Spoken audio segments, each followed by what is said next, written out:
Hello friends, एक बार फिर हम आपके लिए इंग्लिश ग्रामर का इंपॉर्टेंट नॉलेज लेकर आए हैं।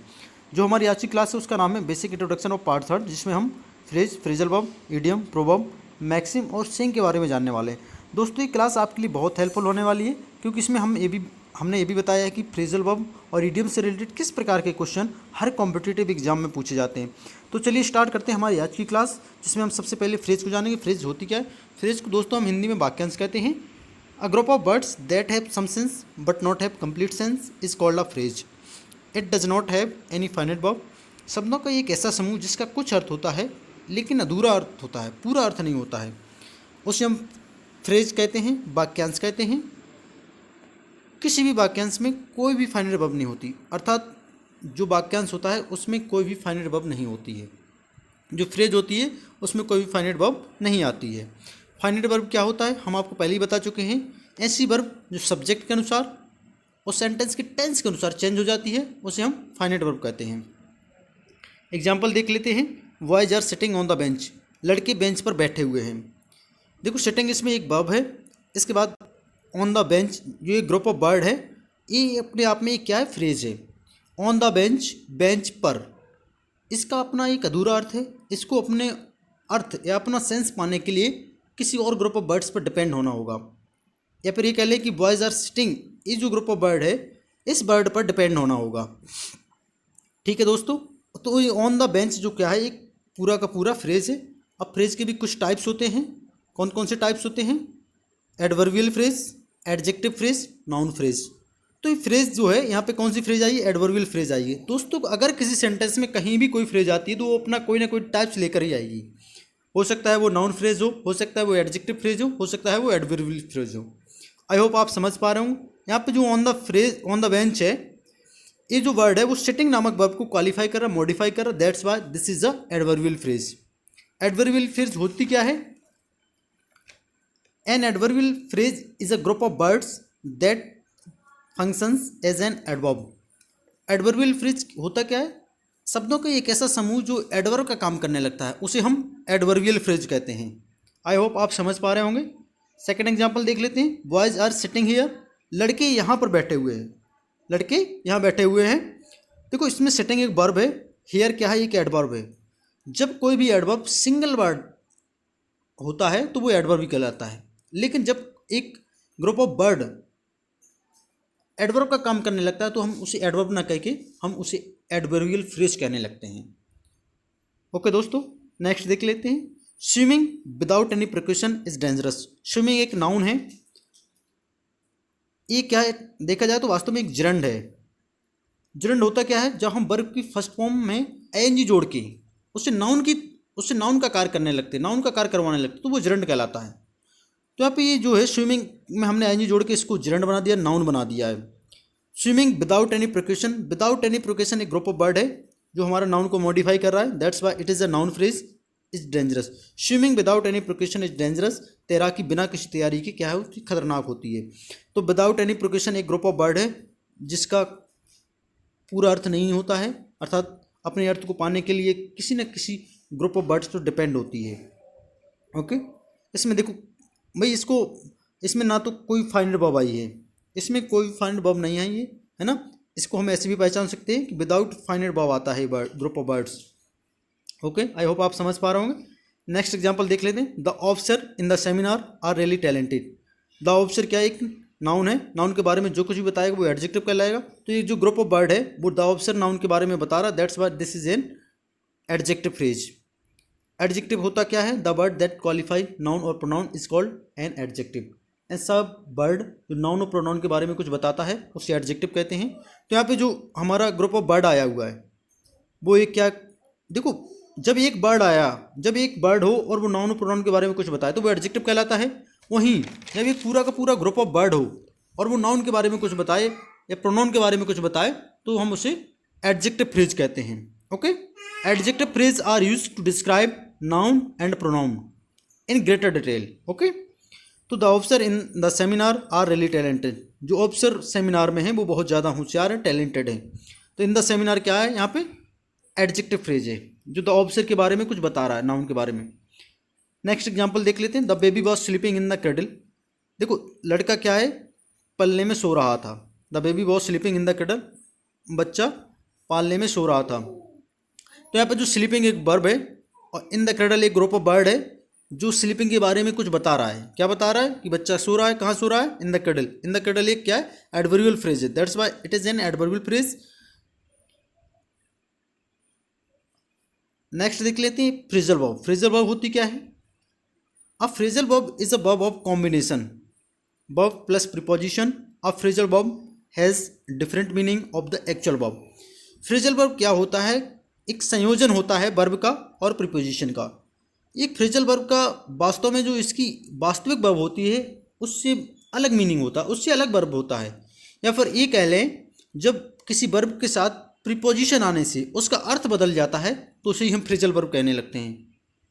ओके, जब किसी वर्ब के साथ प्रीपोजिशन आए और उसका अर्थ बदल जाए, वास्तविक अर्थ में उसके परिवर्तन हो जाए तो उसे हम क्या कहते हैं? उसे हम फ्रेजल वर्ब कहने लगते हैं। हमने यहाँ पर आपको कुछ फ्रेजल वर्ब बताई हुई हैं, जैसे कि देख लेते हैं फ्रेजल वर्ब विथ कम। कम एक हमारी वर्ब होती है। इसके बाद देखो प्रीपोजिशन हमने यूज करके बताए हैं आपको। जैसे हम प्रीपोजिशन यूज करते हैं उसका अर्थ चेंज हो जाता है, उसका मीनिंग चेंज हो जाता है। कम मीन्स आना होता है, जैसे हम इसके बाद अबाउट प्रीपोजिशन को जोड़ते हैं तो ये घटित होना हो जाता है। कम मीन्स आना होता है, जैसे हम इसके बाद अक्रॉस जोड़ते हैं तो ये यूजुअली बाय एक्सीडेंट, अचानक संयोग से मिल जाना होता है। कम अक्रॉस का मीन्स होता है संयोग से मिल जाना। इस प्रकार से जो भी कम आफ्टर है, कम आफ्टर मीन्स पीछा करना, तो कम मीन्स तो आना होता है, लेकिन आफ्टर जो प्रीपोजिशन है, इस प्रीपोजिशन ने वर्ब के साथ जुड़ के उस वर्ब का एक्चुअल मीनिंग बदल दिया है। यही जो होती है, इसी प्रकार की जो वर्ब होती है, ऐसी वर्ब जो प्रीपोजिशन के, ऐसी वर्ब जिसमें प्रीपोजिशन जुड़ने से उसके अर्थ में परिवर्तन हो जाता है, उसे हम फ्रेजल वर्ब कहते हैं। आई होप आप समझ पा रहे होंगे दोस्तों।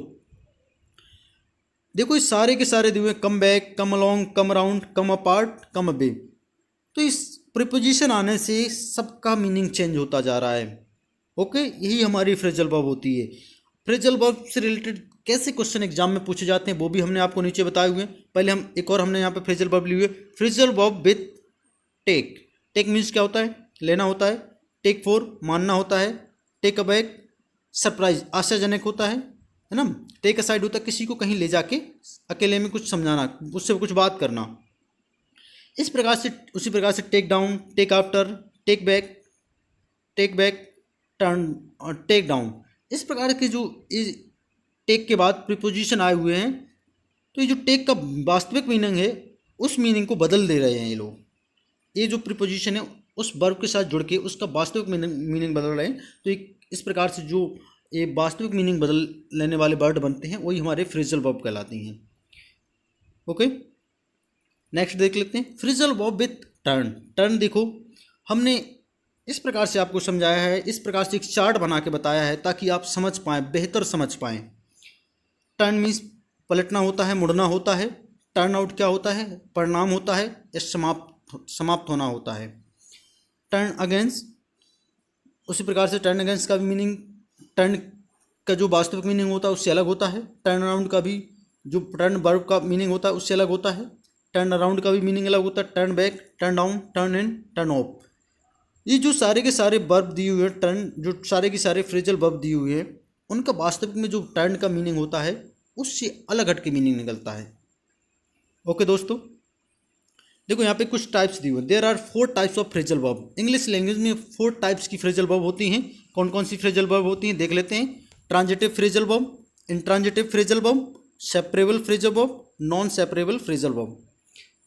एक एक करके सारी फ्रेजल वर्ब हम यहाँ पे देखेंगे। ट्रांजिटिव फ्रेजल वर्ब क्या होती है? Phrasal verb which require an object in sentence are called transitive phrasal verb.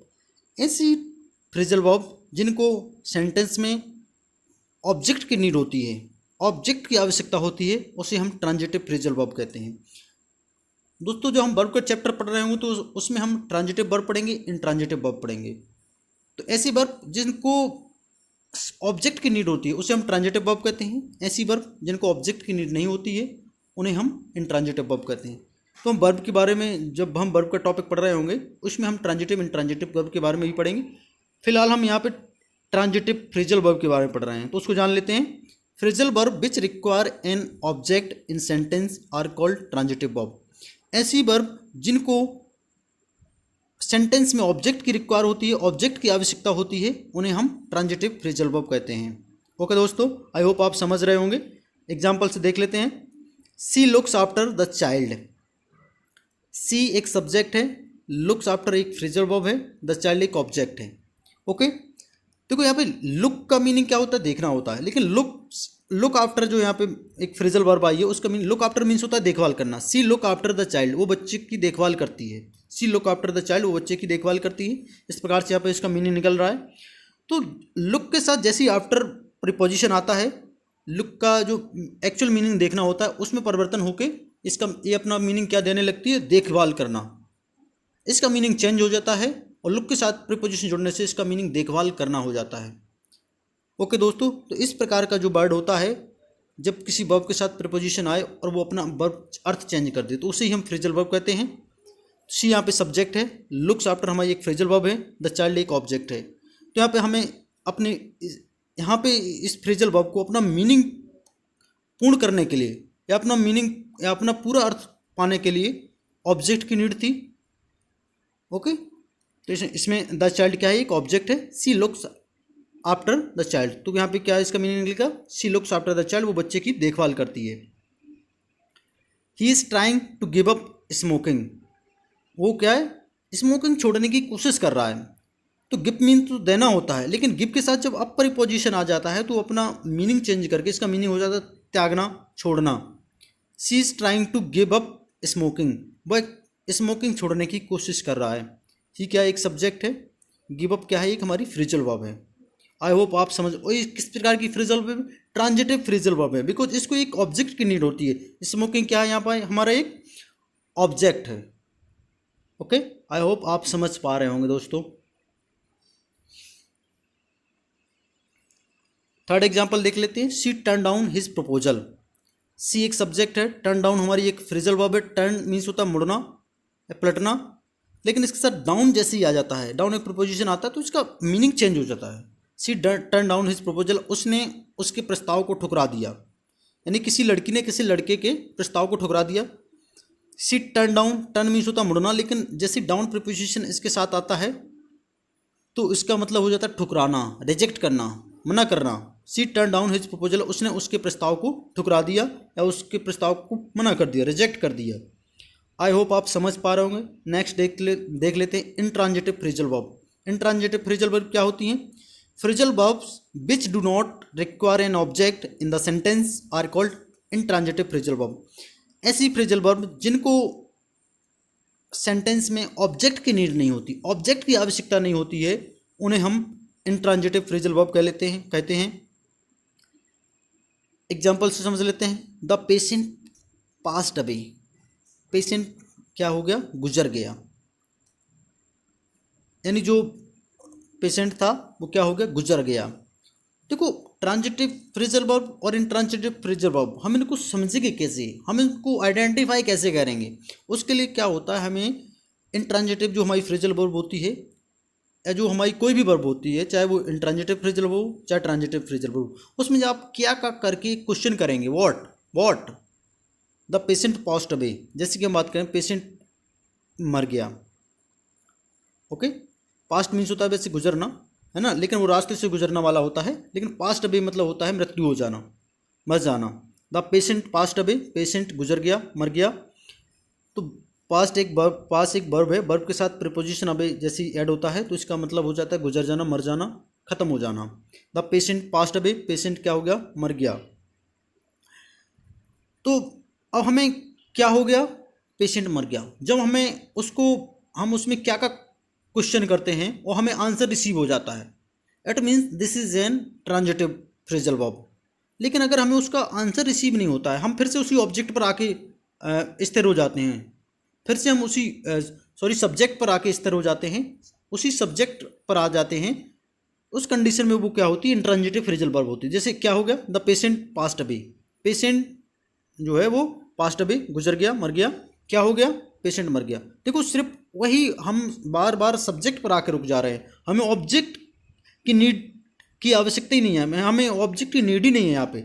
लेकिन अगर हम ऊपर की बात देखें, ऊपर के ट्रांजिटिव फ्रेजल वर्ब की को देखते हैं तो क्या होता है, she turn down his proposal, उसने ठुकरा दिया।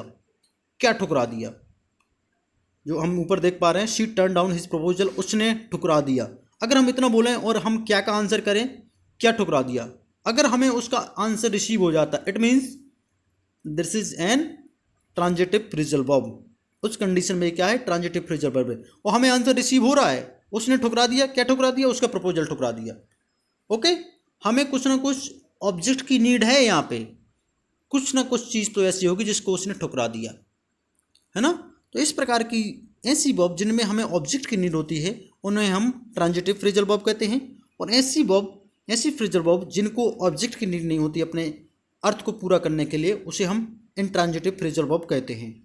आई होप आप समझ पा रहे होंगे। The patient passed away, patient गुजर गया, क्या हो गया, पेशेंट गुजर गया। फिर से हम सब्जेक्ट पर आके ही स्थिर हो जा रहे हैं, हमें ऑब्जेक्ट की जरूरत ही नहीं पड़ रही है ये, क्योंकि ये अपने आप में पूरा सेंस दे रही है, इसे ऑब्जेक्ट की नीड है ही नहीं। That's why it is N intransitive phrasal verb. Next देख लेते हैं, when do you get up, आप कब उठते हैं। इसमें भी जो हम क्या का आंसर करेंगे, आप कब उठते हैं, क्या, तो हमें क्या से कोई भी आंसर रिसीव नहीं हो रहा है, हम क्या कुछ भी करते रहें, कितना भी करते रहें। That's why it is N also intransitive phrasal verb. इसके बाद द कार ब्रोक डाउन, क्या हो गया, कार खराब हो गई, क्या हो गया, कार खराब हो गई। ठीक है ना, तो ये भी एक हमारी क्या है, intransitive phrasal verb. I hope आप समझ पा रहे होंगे। जब किसी भी वर्ब में या किसी भी फ्रेजल वर्ब में आपको क्या का क्वेश्चन करने पर उसका आंसर रिसीव हो जाता है, it means this is an transitive phrasal verb. और जब क्या का क्वेश्चन करने पर आपको उसका आंसर प्राप्त नहीं होता है, उसका आंसर रिसीव नहीं होता है, it means this is an intransitive phrasal verb. आप इतनी बात को याद रखिए हमेशा। यही जो हमने बताया है वर्ड क्वेश्चन या फिर जो क्या का क्वेश्चन, जब आप वर्ब में जो हम वर्ब का टॉपिक पढ़ रहे होंगे, जब ट्रांजिटिव वर्ब इंट्रांजिटिव वर्ब पढ़ रहे होंगे उसमें करेंगे, तब अगर उसमें क्या का आंसर रिसीव हो जाता है, it means this is an transitive verb. अगर क्या का आंसर रिसीव नहीं होता है, it means this is an intransitive verb. Okay, next type देख लेते हैं, separable phrasal verb. Separable phrasal verb क्या होती है, phrasal verb whose words can be separated for using in different place in a sentence. Its verb and preposition can be separated. Such phrasal verb can be used as in joint form as well as in separated form. ऐसी phrasal verb जिनके word मतलब phrasal verb जो verb plus preposition. देखो, एक phrasal verb में दो ही word होंगे, एक वर्ब होगी और एक प्रपोजिशन होता। तो ऐसी फ्रेजल वर्ब जिनके वर्डों को, जिनके शब्दों को हम अलग कर सकते हैं, अलग अलग स्थान पर लिख सकते हैं सेंटेंस में। ओके, मतलब इनकी वर्ब को कहीं लिख सकते हैं, इसकी प्रीपोजिशन को कहीं लिख सकते हैं। तो इस प्रकार की जो वर्ब होती हैं, इस प्रकार की जो फ्रेजल वर्ब होती हैं, उनको हम सेपरेबल फ्रेजल वर्ब कहते हैं।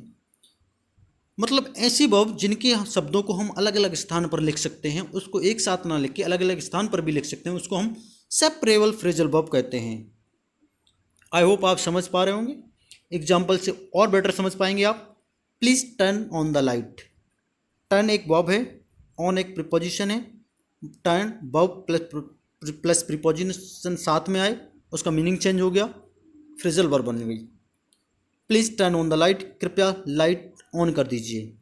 एक सेपरेबल फ्रेजल वर्ब कैसे, यहाँ पे तो आप देख पा रहे होंगे कि एक ही साथ आई हुई, लेकिन हम इसको अलग अलग भी लिख सकते हैं। नेक्स्ट एग्जाम्पल में देख लेते हैं, please turn the light on. हम उसको इस प्रकार से भी लिख सकते हैं। Okay, that's why this is a separable phrasal verb. इसलिए ये क्या है, एक सेपरेबल फ्रेजल वर्ब है। Please turn the light on. देखो, टर्न को हमने अलग जगह पे भी लिखा है, ऑन को हमने अलग जगह लिखा है, लेकिन हमारे मीनिंग जो है, मीनिंग हमारा पूरी तरह से जो सही मीनिंग है वही निकल रहा है। मीनिंग में कोई चेंजेस नहीं हो रहा है, मीनिंग में कोई बदलाव नहीं हो रहा है। That's why this is a separable phrasal verb. I hope आप समझ पा रहे होंगे। नेक्स्ट एग्जाम्पल देख लेते हैं, I will pick up you from the bus stop. मैं आपको बस स्टॉप से उठा लूँगा, है ना। पिक मीन्स उठाना होता है, पिकअप मीन्स किसी को गाड़ी पे बिठाना, है ना, किसी को हाँ वही लिफ्ट देना होता है। Okay, I will pick up you from the bus stop. मैं आपको बस स्टॉप से उठा लूँगा। अब देखो, इसको हम सेपरेबल फ्रेजल वर्ब कहते हैं, क्योंकि नेक्स्ट एग्जाम्पल हम देख लेते हैं, I will pick you up. देखो, पिक एक वर्ब है, उसको हम अलग लिखा है। अप एक प्रपोजिशन है, उसको हमने अलग लिखा हुआ है, और हमारे मीनिंग में कोई बदलाव नहीं हुआ है। हमारा मीनिंग सेम वही है जो हम चाहते हैं। I will pick you up from the bus stop, मैं आपको बस स्टॉप से उठा लूँगा, मैं आपको बस स्टॉप से ले लूँगा, लिवा लूँगा। ओके, इसमें देखो एक नोट दिया हुआ है, some of the transitive phrasal verb are separable and some of the transitive verb are non separable. कुछ ट्रांजिटिव वर्ब सेपरेबल होती हैं, कुछ ट्रांजिटिव वर्ब नॉन सेपरेबल होती हैं। ध्यान रखिएगा दोस्तों, कुछ ट्रांजिटिव वर्ब सेपरेबल होती हैं, कुछ ट्रांजिटिव वर्ब नॉन सेपरेबल होती हैं। नॉन सेपरेबल फ्रेजल वर्ब देख लेते हैं क्या होती है। Phrasal verb whose words can not be separated for using in different places in a sentence, it verb and preposition can not be separated, they remain together. ऐसी phrasal verb जिनके शब्दों को हम सेंटेंस में अलग अलग स्थान पर नहीं लिख सकते हैं, मीन्स उनके वर्ब को और प्रपोजिशन को हम एक सेंटेंस में अलग अलग स्थान पर नहीं लिख सकते हैं, उसे हम नॉन सेपरेबल फ्रेजल वर्ब कहते हैं।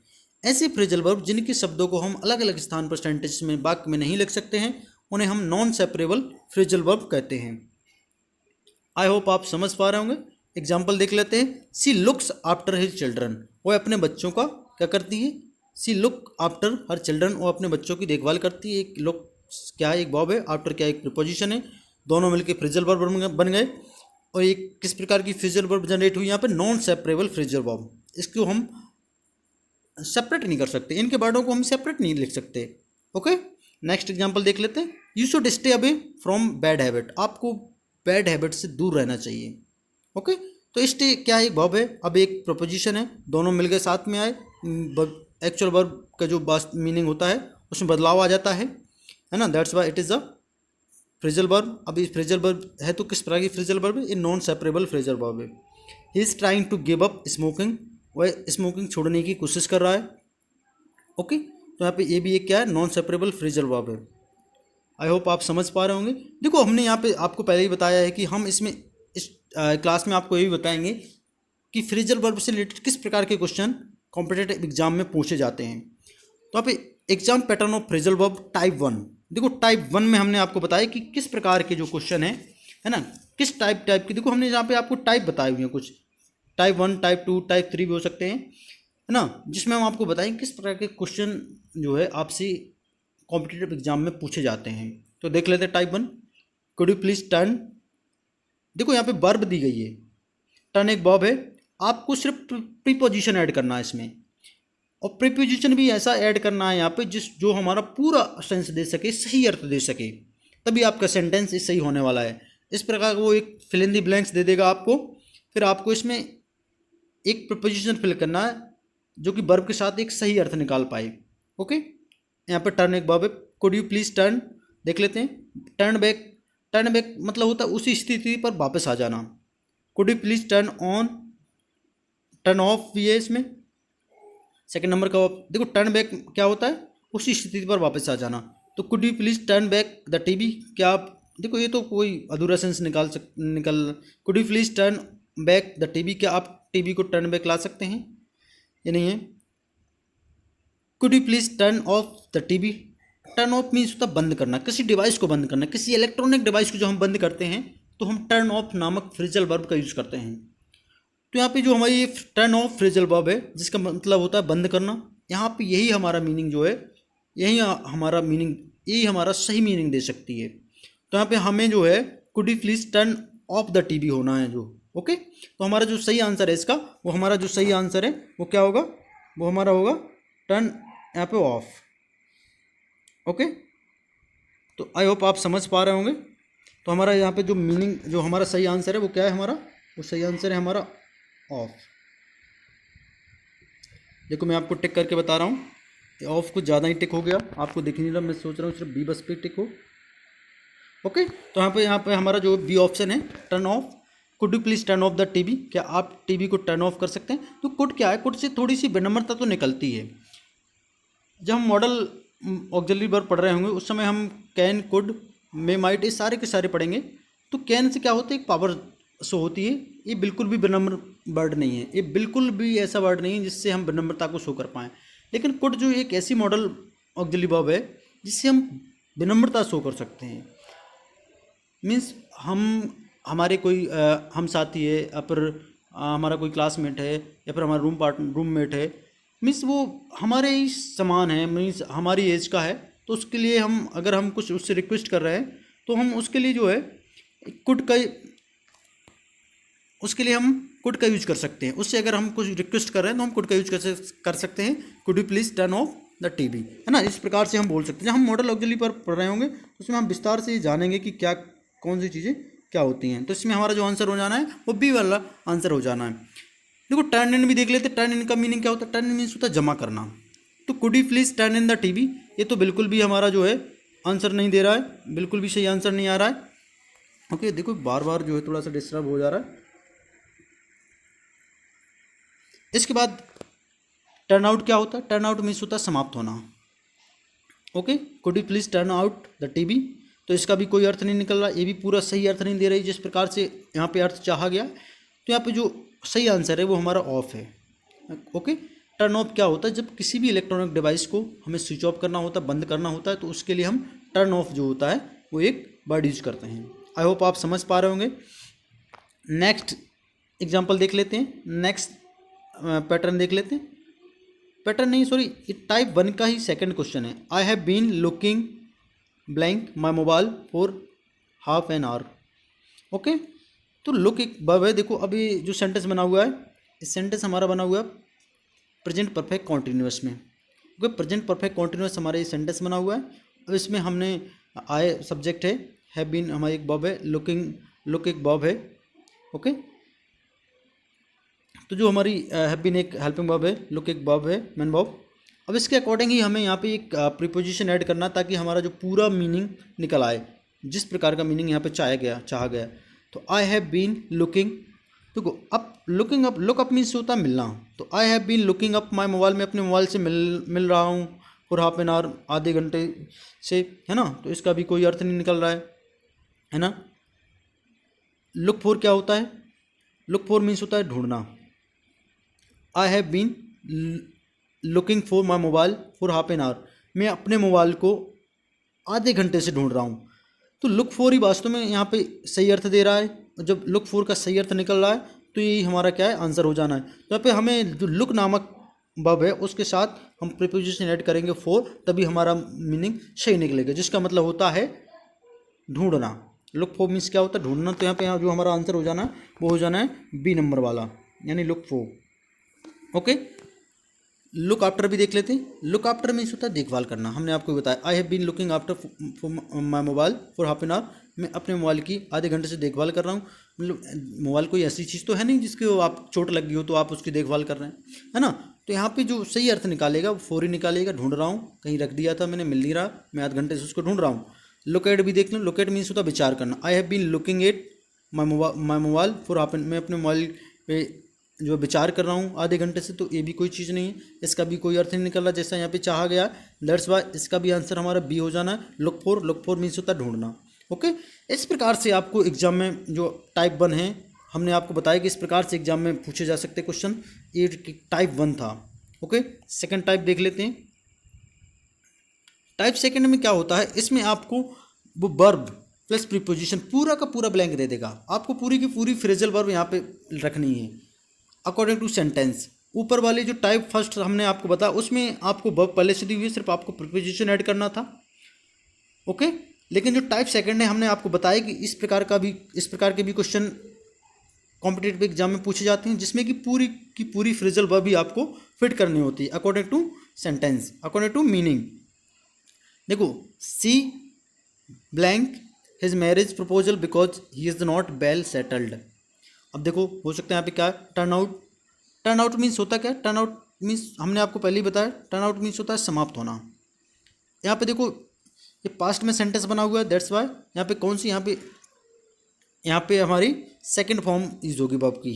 ओके, पास्ट में यहाँ पे जाना है, ये इसका जो सेंस जा रहा है वो पास्ट में जा रहा है, तो यहाँ पे हमारा जो पास्ट में ही यहाँ पे वर्ब यूज होना हमें करनी होगी, अनिवार्य वर्ब यूज करना पास्ट में। She turn out his marriage proposal because he is not well settle, है ना। तो यहाँ पे टर्न आउट का मतलब होता है समाप्त होना। She turn out his marriage proposal, उसने अपने मैरिज प्रपोजल को समाप्त कर दिया because he is not well settle. Marriage proposal को समाप्त करना मतलब क्या हो? मैरिज प्रस्ताव को, मैरिज यानी शादी के जो प्रस्ताव है उसको समाप्त कर दिया, नहीं, इसका अर्थ तो नहीं निकल रहा है अकॉर्डिंग टू सेंटेंस। इसका अर्थ ए तो हमारा आंसर नहीं हो सकता। इसके बाद देख लेते हैं टर्न डाउन। टर्न डाउन क्या होता है? अस्वीकार करना, रिजेक्ट कर देना।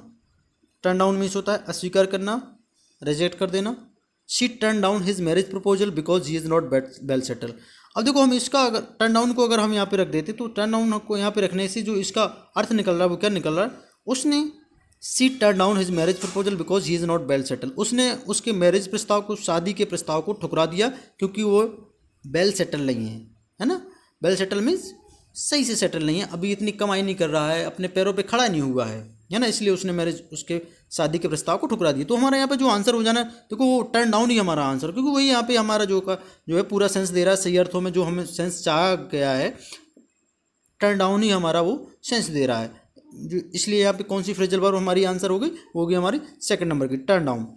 टर्न ऑफ भी देख लेते हैं। टर्न ऑफ हमने आपको बताया जब भी कोई इलेक्ट्रॉनिक डिवाइस होती है हमें उसको बंद करना होता है तो हम टर्न ऑफ फ्रेजल वर्ब का यूज करते हैं।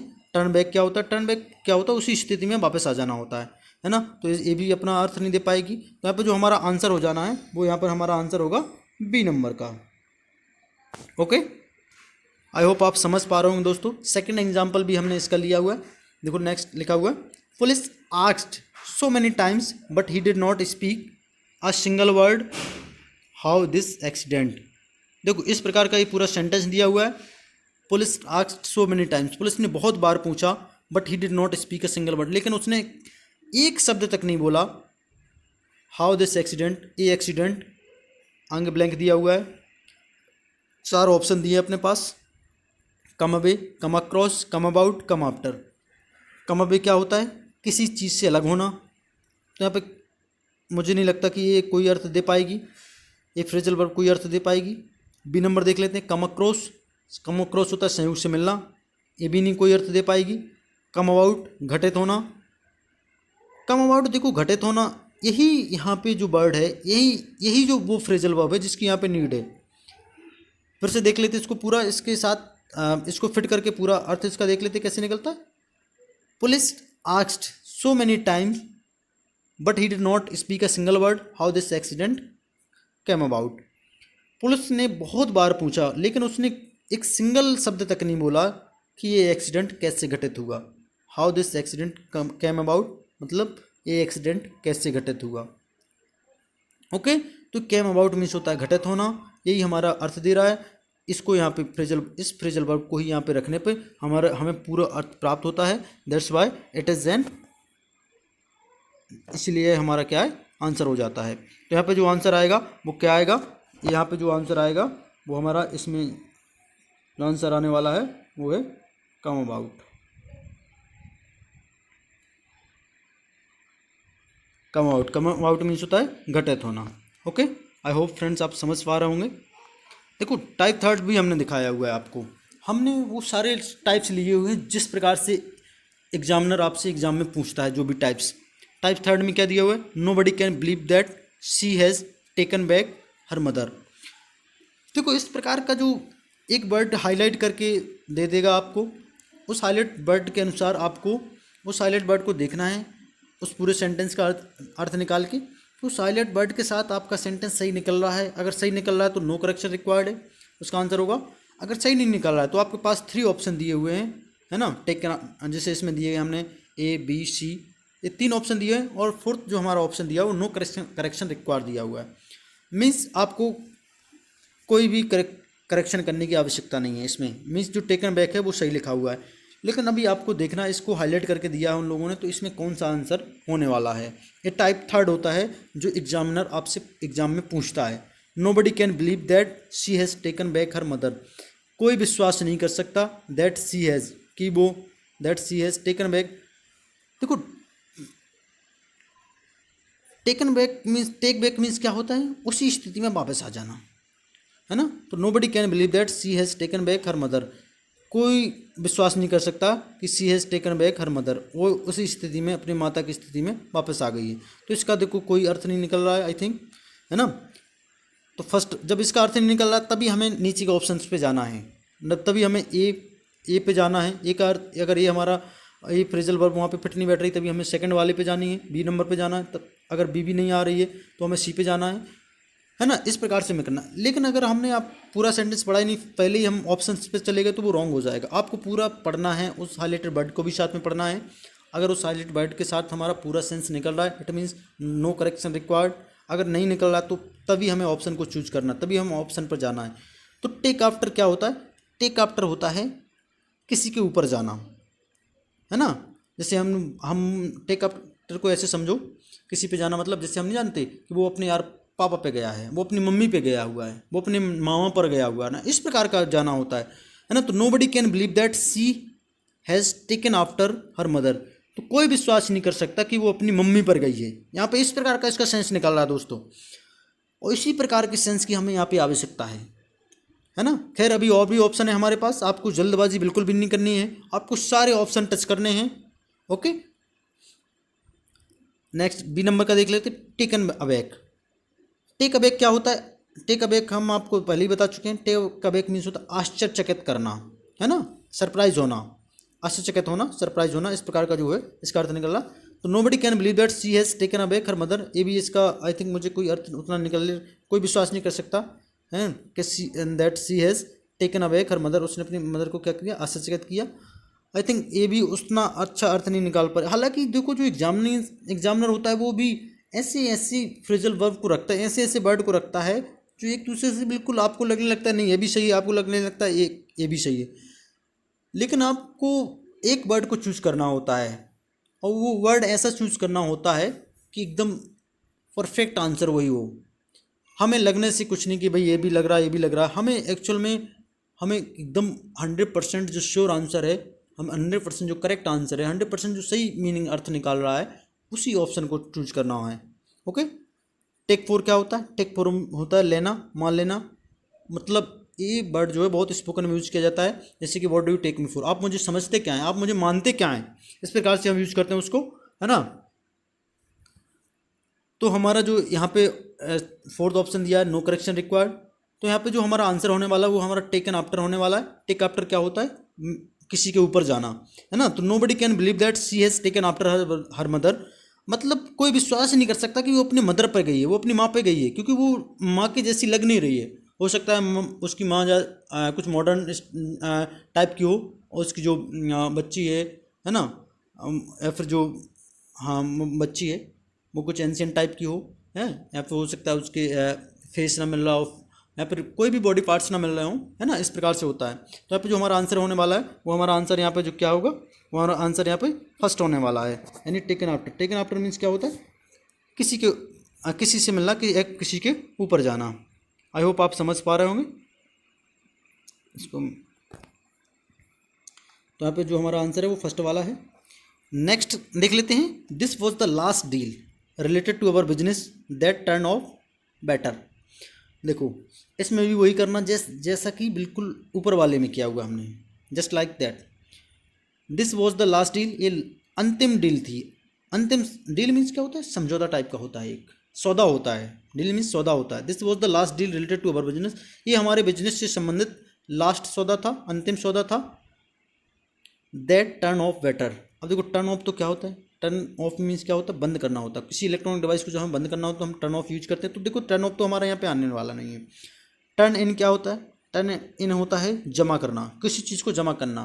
जैसे आई सबमिटेड माई रिज्यूमे, है ना, I turn in my resume in head office, मैंने अपना रिज्यूमे हेड ऑफिस में जमा कर दिया। इस प्रकार से हम यूज करते हैं उसको। टर्न बैक क्या होता है? वापस उसी स्थिति पर आ जाना, तो इसका भी कोई सेंस नहीं निकल रहा है। टर्न आउट क्या होता है? टर्न आउट क्या होता है? देखो टर्न आउट मीन्स होता है समाप्त होना।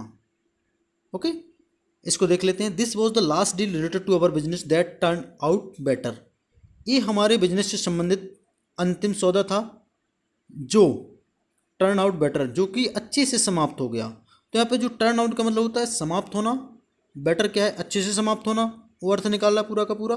तो टर्न आउट को अगर हम यहाँ पे ले लें तो वो हमारा सही अर्थ निकाल पा रहा है। दैट्स वाई जो हमारा आंसर हो जाएगा वो यहाँ पे टर्न आउट आंसर हो जाएगा। This was the last deal related to our business that turn out better, ये हमारे व्यापार से संबंधित लास्ट सौदा था जो कि अच्छे से हो गया, जो कि अच्छे से समाप्त हो गया।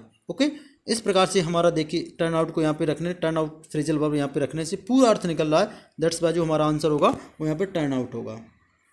आई होप आप समझ पा रहे होंगे दोस्तों। मैं आपको बहुत कोशिश कर रहा हूँ कि आप बहुत अच्छे से समझ पाए, बहुत अच्छे से समझ पाएँ। ये देखो 3 टाइप्स हमने आपको बताए जो कि फ्रेजल वर्ब से रिलेटेड होते हैं, जो हमें हर एग्जाम्स में पूछे जाते हैं हमसे। ओके, नोट देख लेते हैं। नोट क्या दिया हुआ है? All the transitive phrasal verb are non separable phrasal verb. सारी की सारी जो इंट्रांजिटिव फ्रेजल वर्ब होती हैं वो क्या होती हैं? नॉन सेपरेबल फ्रेजल वर्ब होती हैं। आप पढ़ ही चुके हैं दोस्तों। सबसे महत्वपूर्ण चीज़ होती है यहाँ पे जो हमने टाइप्स बताए हुए हैं आपको। ओके, हमने आपको यहाँ पे सारे के सारे टाइप्स बताने की कोशिश की है जो एग्जाम में पूछे जाते हैं फ्रेजल वर्ब से रिलेटेड। आई होप आप अगर इस प्रकार से रीड करेंगे, ये सारे टाइप्स पढ़ेंगे तो आप बेहतर ढंग से इन आंसर को सॉल्व कर पाएंगे। बेहतर ढंग से आप जो है सही ऑप्शन को चूज कर पाएंगे। आपको पूरे सेंटेंस का पहले मीनिंग निकालना है उस फ्रेजल वर्ब के साथ। तो वो फ्रेजल वर्ब क्या होती है? फ्रेजल वर्ब को आपको लर्न ही करना पड़ेगा, उसका कोई और ऑप्शन नहीं है। आपको फ्रेजल वर्ब लर्न करनी है। जब एक बार आप काफ़ी सारी फ्रेजल वर्ब लर्न करेंगे तो आपको पढ़ते रहना। लर्न आपको ऐसे नहीं होती, आपको भूल जाएंगे, आप फॉरगेट करेंगे उनको बार बार। तो आपको बार बार देखना है, आपको ऐसे नहीं करना कि एकदम रटना है उनको। आप एक बार पढ़ा, ठीक है कोई बात नहीं, नेक्स्ट डेज फिर पढ़ना है आपको, नेक्स्ट डेज फिर पढ़ना है। ऐसे आपको कंटिन्यू उसकी रीडिंग करनी है। कंटिन्यू जो आप रीडिंग करेंगे तो वो आपके माइंड में सेट हो जाएंगी, और सेट हो जाएंगी तो वो जो माइंड में एक बार सेट होने की तो देर है, एक बार माइंड में सेट होंगी तो फिर आपको पूरी इसकी पूरी आने लगेंगी। जब भी वो सेंटेंस आएगा आप देखेंगे कि इसका नहीं, यहाँ पे टर्न ऑफ तो स्विच ऑफ करना होता है, बंद करना होता है किसी चीज़ को, यहाँ पे टर्न आउट ही आना है भाई साहब। तो इस प्रकार से आप सही ऑप्शन को चूज कर पाएंगे। ओके, नेक्स्ट जो हम देखने वाले हैं वो ईडियम। ईडियम क्या होता है? अ ग्रुप ऑफ वर्ड्स और phrase that has on some hidden meaning is called an idiom.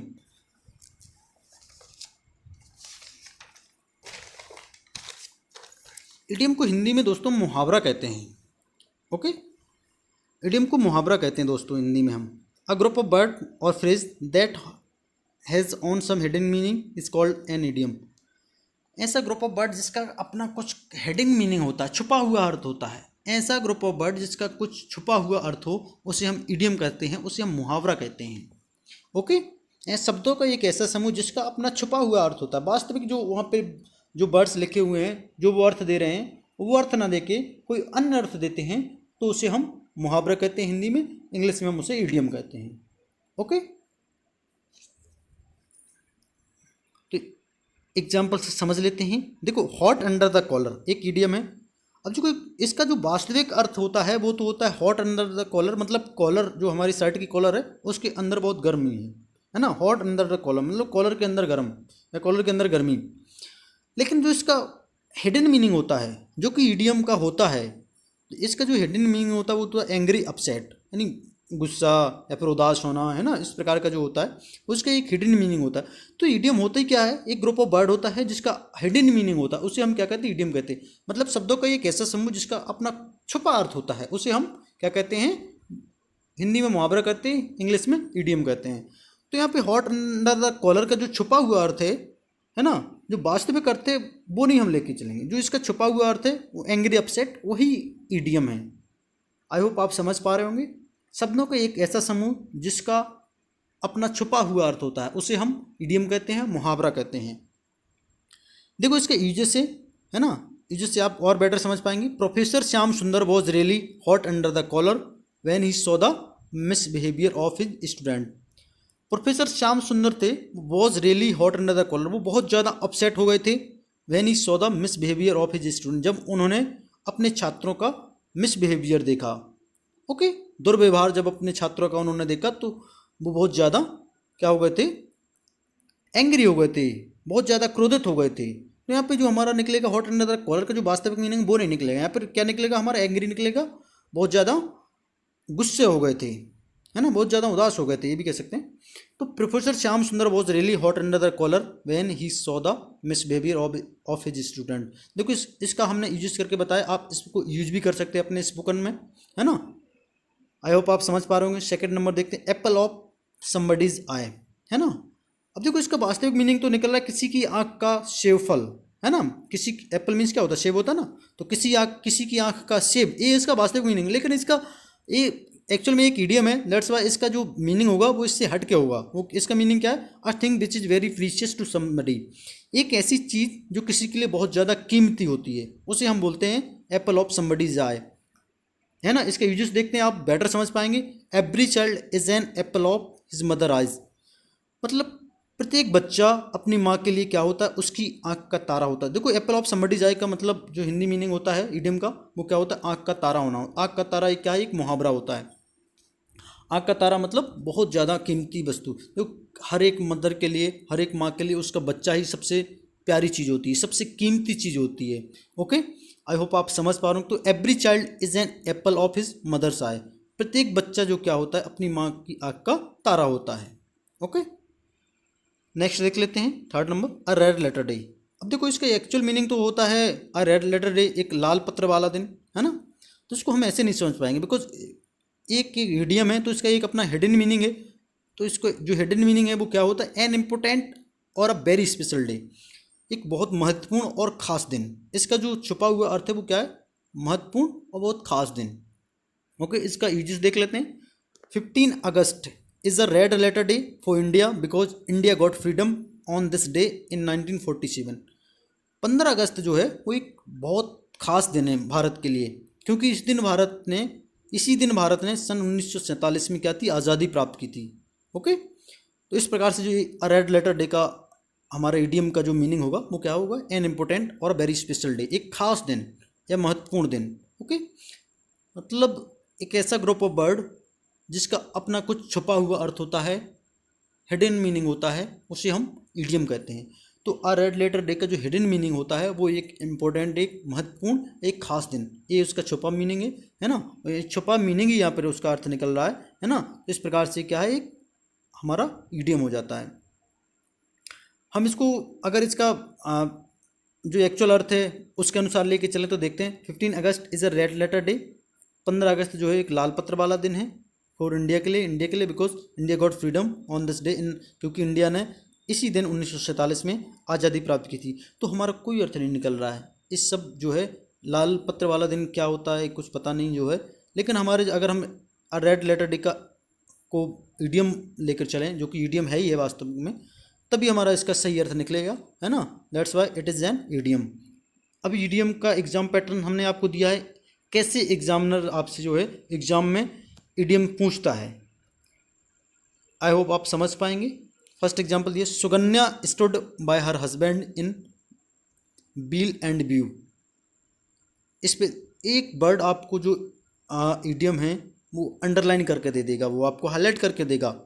अब आपको ये 4 ऑप्शन दिए गए हैं, 4 ऑप्शन में उसका मीनिंग बताना है कि वास्तव में इसका मीनिंग होता क्या है, और वो मीनिंग यहाँ पे आपको पुट करना है। मीनिंग भाई एक प्रकार से हम कह सकते हैं सिनोनिम्स, है ना। एक सिनोनिम्स टाइप का बील एंड व्यू का आपको मीनिंग बताना है और उसी को यहाँ पे फिल करना है। तो Sukanya stood by her husband in weal and view. अब इसमें देखना ड्यूरिंग द ऑपरेशन, ऑपरेशन के दौरान। Sukanya stood by her husband, है ना। स्टूड एक वर्ब होती है, बाय एक प्रपोजिशन है, स्टूड बाय पूरा मिलकर एक फ्रेजल वर्ब बन गया। स्टूड बाय मीन्स होता है साथ खड़े होना, साथ रहना, साथ निभाना। Sukanya stood by her husband in view and wool. Sukanya अपने हस्बैंड के साथ खड़ी हुई थी ड्यूरिंग द ऑपरेशन, ऑपरेशन के दौरान। ड्यूरिंग इलनेस, बीमारी के दौरान। बाय हुक और बाय क्रोक, किसी भी, बाय हुक और बाय क्रोक, किसी भी स्थिति में। इन प्रॉस्पेरिटी एंड एडवर्सिटी, तो इन समृद्धि में और विपत्ति में, है ना। खुशहाली, इन प्रॉस्पेरिटी एंड एडवर्सिटी का मीनिंग होता है खुशहाली में और विपत्ति में। तो व्यू एंड वॉल का भी जो हमारा मीनिंग होता है वो क्या होता है? समृद्धि एंड खुशहाली, है ना। तो हमारा जो यहाँ पे सही आंसर होने वाला है बील एंड व्यू के जो मीनिंग होता है वो क्या होता है? इन प्रॉस्पेरिटी एंड एडवर्सिटी। तो इस प्रकार से वो आपको एक इडियम को हाईलाइट करके दे देगा, फिर उसको आपको मीनिंग बताना है कि इसमें 4 ऑप्शन दिए हुए हैं, इसमें से कौन सा उसका मीनिंग है। तो यहाँ पे जो हमारा आंसर होने वाला है वो हमारा आंसर है 4th नंबर का, इन प्रॉस्पेरिटी एंड एडवर्सिटी मीन्स समृद्धि में और विपत्ति में, दोनों स्थिति में वो क्या थी? सुगंधा अपने हस्बैंड के साथ खड़ी हुई थी, हस्बैंड के साथ थी। नेक्स्ट देख लेते एग्जाम्पल। तो यहाँ पर हमारा डी नंबर का आंसर हो जाएगा। An honest person never plays fast and loose with his friends. Okay, तो जो हमारा सेंटेंस है, an honest person never plays fast and loose with his friends. इसमें फास्ट एंड लूज जो एक ईडियम को हाईलाइट करके जो दिया गया है, अब देखना हमें इसमें इसका जो सही अर्थ क्या है उसको हमें चूज करना है। हमारे पास ऑप्शन है डिलेक्टेक्स, to be inconsistent, deceive, ignore. यदि ये जो वर्ड दिया है फास्ट एंड लूज, हमें इसका मीनिंग पता चल जाए, हमें इसका अर्थ हिडन मीनिंग पता चल जाए, हमें ये पता हो कि इसका हिडन मीनिंग क्या हो, तभी हम इस क्वेश्चन को क्या कर पाते हैं, तभी हम इस प्रकार के क्वेश्चन को सॉल्व कर पाते हैं। तो देखिए डिलीट टैक्टिक्स में क्या होता है, किसी के साथ खिलवाड़ करना है ना, किसी के साथ वो शरारतें खेलना है ना, इस प्रकार से। टू बी इनकन्सिस्टेंट मीन्स होता है किसी के प्रति लापरवाह होना।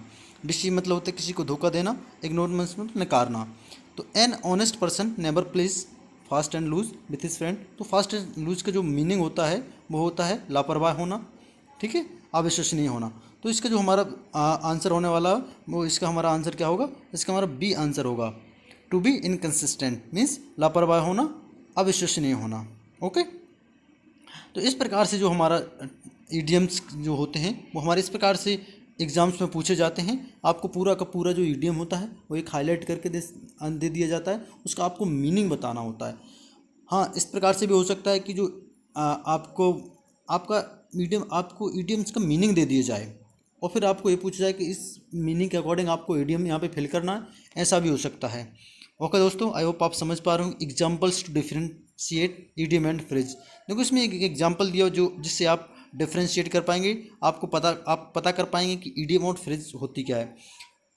तो एग्जाम्पल दिया हुआ, nowadays politician and officers are in the same boat. देखो ईडियम हमने आपको पहले ही बताया कि ईडियम का अपना क्या होता है, एक हिडन मीनिंग होता है, जबकि फ्रेज का कोई हिडन मीनिंग नहीं होता है। तो नाउ डेज इन दिनों जो है ना, या फिर आजकल राजनेता और जो अधिकारी वर्ग है वो क्या है, इन द सेम बोट है। इन द सेम बोट का यहाँ पे ये हिडन मीनिंग कर रहा है, मतलब एक ही थाली के चट्टे बट्टे, इसका एक हिडन मीनिंग ये होता है। तो अब यहाँ पे एक ईडियम है, that's why it is working as an in the same boat, it is an idiom. ये यहाँ पे एक ईडियम का काम कर, इसलिए यहाँ पे इसका हिडन मीनिंग हो। इन द सेम बोट मतलब उसी नाव पर ना होकर एक ही थाली के चट्टे बट्टे हैं। आजकल जो राजनेता हैं वो अधिकारी वर्ग हैं वो क्या है, एक ही थाली के चट्टे बट्टे हैं। नेक्स्ट जो हमारा एग्जाम्पल ये हो, Ravi and Raj are crossing the river in the same boat. इसमें हम बड़ी इजीली समझ पाएंगे कि जो रवि और राज हैं वो उसी नाव में नदी को तैर रहे हैं, उसी नाव में नदी को पार कर रहे हैं, जिसमें राज पार कर रहा है, जिसमें रवि पार कर रहा है ना। तो एक ही नाव में दोनों बैठकर नदी को क्रॉस कर रहे हैं, पार कर रहे हैं। जबकि हमारा जो फर्स्ट वाला एग्जाम्पल है, now these politician and officer are in the same boat, उसमें क्या है, राजनेता और जो अधिकारी वर्ग है आजकल क्या है, एक ही थाली के चट्टे बट्टे हैं, मतलब मिलकर काम करते हैं। तो इन द सेम बोट क्या है, यहाँ पे जो अर्थ निकल रहा है वो एक ही थाली के चट्टे बट्टे निकल रहा है, ना कि उसी नाव में निकल रहा है। इस प्रकार से हम इसको डिफ्रेंशिएट कर सकते हैं। आई होप आप समझ पा रहे होंगे। प्रोवर्ब देख लेते हैं, प्रोवर्ब होती क्या है। प्रोवर्ब क्या हो, प्रोवर्ब नामक जो वर्ड है वो लैटिन वर्ड के प्रोवर्बियम नामक वर्ड से मिलकर बना हुआ है। प्रोवर्ब को हिंदी में लोकोक्ति बोलते हैं, अर्थात proverb express a perceived truth based on common sense and experience. Proverb gives us advice. Proverb क्या होती है, एक ऐसा सच जो कॉमन सेंस पर आधारित हो, अनुभव पर आधारित हो, उसको प्रकट करती है। Proverb gives us advice. Proverb क्या होती है, हमें सलाह देती है। प्रोवर्ब को हिंदी में लोकोक्ति बोलते हैं। लोकोक्ति क्या होती है, लोकोक्ति का अर्थ होता है लोक में प्रचलित, वह कथन जो व्यापक लोक अनुभव पर आधारित हो तथा लोक में प्रचलित हो, उसे हम लोकोक्ति कहते हैं। इसका हिंदी मीनिंग होता है। प्रोवर्ब देख लेते क्या होता है, practice makes a man perfect. Practice ही जो होती है किसी आदमी को परफेक्ट बनाती है। जो व्यक्ति जितना प्रैक्टिस करेगा वो आदमी उतना परफेक्ट होता जाएगा। ये देखो एक बहुत ही कंसीव ट्रुथ है। इसको कंसीव मतलब होता है परखना, ये परखा गया एक सच है, इसको लोगों ने कई बार परखा है, इसलिए ये क्या है, एक प्रोवर्ब है। प्रोवर्ब क्या होती है, एक ट्रुथ पर आधारित होती है, परसीव ट्रुथ, परखे गए सच पर आधारित होती है। ओके, आई होप आप समझ पा रहे होंगे। इसके बाद नेक्स्ट एग्जांपल देख लेते हैं। Those who lives in glass house should not throw stone on others. वो व्यक्ति जो कांच के घरों में रहते हैं उन्हें दूसरों के ऊपर पत्थर नहीं फेंकने चाहिए। ये भी एक परसीव ट्रुथ है, मतलब जिसमें खुद की कमी हो उसे दूसरे की कमी उजागर नहीं करनी चाहिए, इस प्रकार का अर्थ दे रहा है। ओके, आई होप आप समझ पा रहे होंगे। ये भी एक परसीव ट्रुथ है। मैक्सिम क्या होती है, मैक्सिम को सूक्ति बोलते हैं। हिंदी में क्या बोलते हैं, मैक्सिम को सूक्ति। Maxim is a short statement based on a general truth. Maxim क्या होती है? एक शॉर्ट स्टेटमेंट होता है, छोटा सा कथन होता है जो कि जनरल सामान्य सच पर आधारित होता है। That is popular in society, जो पॉपुलर सोसाइटी में क्या होता है? प्रसिद्ध होता है, जिसे सोसाइटी नकार नहीं सकती, जिसे मना नहीं कर सकती। Maxim is a short statement based on a general truth that is popular in society and society can not neglect it. Maxim क्या होती है? एक शॉर्ट स्टेटमेंट होता है, छोटा सा कथन होता है जो सामान्य सत्य पर आधारित होता है, जिसको सोसाइटी क्या कर सकती है? मना नहीं कर सकती। जैसे a friend in need is a friend in deed. ज़रूरत में एक दोस्ती क्या होता है? वास्तविक में दोस्त कहलाने योग्य होता है ना। तो इसको क्या होता है? सोसाइटी में पॉपुलर भी है, सोसाइटी इसको नकार नहीं सकती, है ना। इस प्रकार से क्या है? एक सामान्य सच है। The pen mightier than the sword.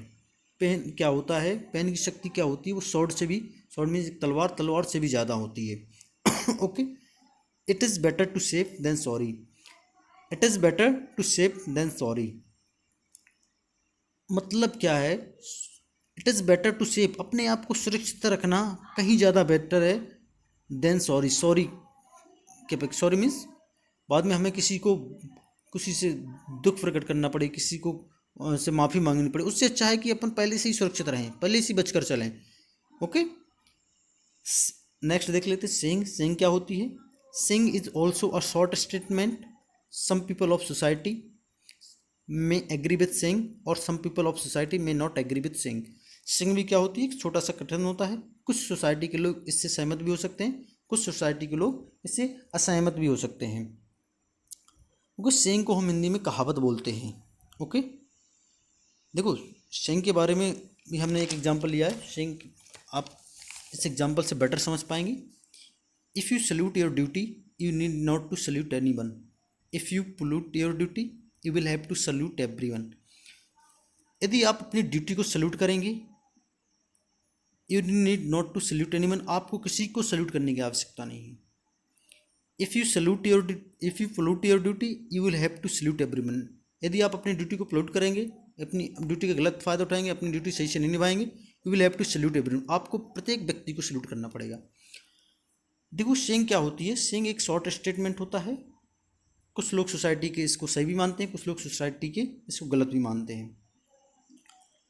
देखो, सही मानते हैं कि हाँ भाई सही तो है, जो लोग अपनी ड्यूटी को निभाएंगे अच्छे से उनको सबको ही सल्यूट करेगा, है ना। और जो लोग अपनी ड्यूटी को सही से नहीं निभाएंगे उनको सबको सल्यूट करना पड़ेगा। लेकिन क्या होता है, ये वहाँ पे इस प्रकार से तो सही है, लेकिन ये वहाँ पे जाके गलत हो जाता है। अगर कोई पीएम का बेटा है, कोई सीएम का बेटा है, और उसके फादर पीएम हैं, उसके फादर सीएम हैं, तो उसने तो कोई काम किया नहीं ना। वो बच्चा अभी कुछ भी नहीं है, पीएम का लड़का कुछ भी नहीं है, सीएम का लड़का कुछ भी नहीं है, लेकिन उसको लोग सल्यूट करेंगे बिकॉज ऑफ हिज फादर, उसके फादर के कारण, है ना।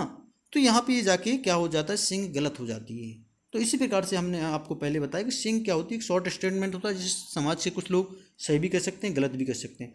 तो समाज के कुछ लोग सही इसलिए कहेंगे कि हाँ भैया जो कोई ड्यूटी अपनी सल्यूट करेगा, ड्यूटी अपनी निभाएगा, उसे सब कोई सल्यूट करेगा, अपना जो कर्तव्य सही ढंग से निभाएगा उसको सब लोग सल्यूट करेंगे। लेकिन अगर जो नहीं निभाएगा अपने कर्तव्य को सही ढंग से, उससे दूसरों को हमेशा सल्यूट करना पड़ेगा। ओके। लेकिन यहाँ पे सीएम का बेटा, पीएम का बेटा, वो तो कोई ड्यूटी नहीं फॉलो कर रहा है, वो तो कोई ड्यूटी नहीं निभा रहा, लेकिन फिर भी उसको लोग सल्यूट करे जा रहे हैं। तो यहाँ पे ये जाके गलत हो जाती है। तो सेइंग यही होती है। सेइंग ऐसा स्टेटमेंट होता है जिसे समाज के कुछ लोग सही भी मानते हैं, कुछ लोग गलत मानते हैं। आई होप दोस्तों आपने बहुत अच्छे से समझा होगा इसको। मैंने कोशिश की है कि आप बहुत अच्छे से समझ पाएँ इसको। दोस्तों, ये हमारा पार्ट 3 था बेसिक इंट्रोडक्शन ऑफ इंग्लिश का। आई होप आपको समझ आया होगा। आप हमें लाइक करते रहिए, कमेंट करते रहिए, और अगर आपने अभी तक सब्सक्राइब नहीं किया है तो सब्सक्राइब कीजिए, साथ ही बेल आइकन पर क्लिक करिए ताकि आप अपकमिंग क्लास से अपडेट रहें। दोस्तों, क्लास बनाने में बहुत वक्त लगता है, बहुत मेहनत भी लगती है। हम कोशिश करते हैं आप दुनिया का बेहतर नॉलेज आपको दे पाएँ ताकि आप किसी भी एग्ज़ाम को फाइट कर पाएँ। दोस्तों, हमें सिर्फ आपसे यही आशा है कि आप हमें लाइक करिए, कमेंट करिए और सब्सक्राइब करिए। हमारी प्लीज़ मेहनत के लिए लाइक करिए, हमें कमेंट करिए, हमें बताइए कि हमें क्या चीज़ समझ में नहीं आ रही है। हमें आपका रिस्पांस मिलता तो हमें एनर्जेटिक हम होते हैं, हम और बेहतर आपको प्रोवाइड करने की कोशिश करते हैं। Okay, thank you.